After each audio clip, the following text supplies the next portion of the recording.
galaxy ruled by fierce cats. One goofy dog did the unthinkable.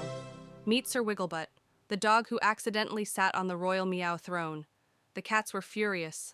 Lasers, alarms, chaos everywhere. But Sir Wigglebutt, he just sneezed and accidentally defeated the entire Meow Empire. Treats rained from the sky. Cats got distracted chasing laser beams, and without lifting a paw, Sir Wigglebutt became the Emperor of Snacks.